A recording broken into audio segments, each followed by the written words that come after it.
आवेली मैया जाने दुनिया जहान, आवेली मैया जाने दुनिया जहान।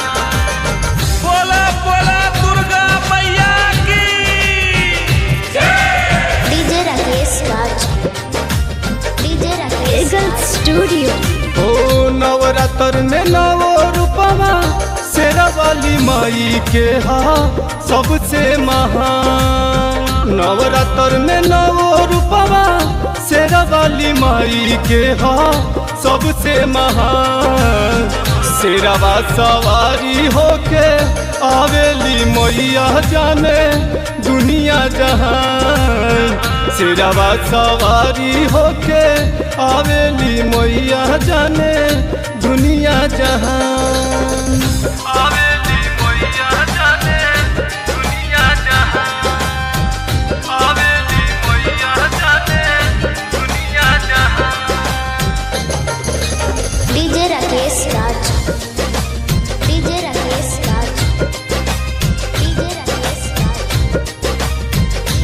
ओ नवरात्र में जई करेला पाठ हो, जिंदगी भरा खेली माई ओकरे पहाथ हो।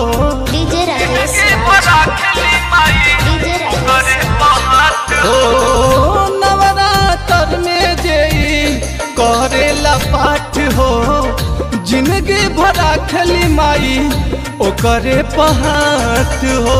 10 भुजा 10 रतन शोभेला माई रौरे हाथे नु हो।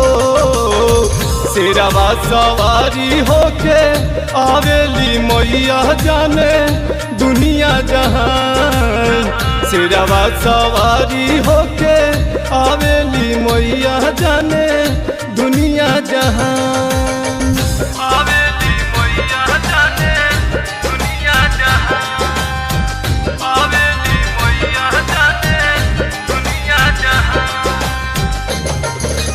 डीजे राकेश राज, डीजे राकेश राज, डीजे राकेश राज। ओ विक्रम मोगल माई गावेले भजनामा, तोहरे चरण में बाटे दुनिया जहानामा।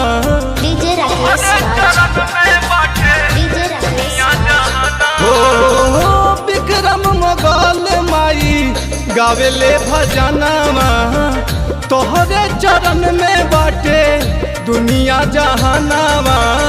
9 दिन 9 रूप से रखी हो ध्यान माई शेरा वाली। शेरवा सवारी होके आवेली मैया जाने दुनिया जहान। शेरवा सवारी होके आवेली मैया जाने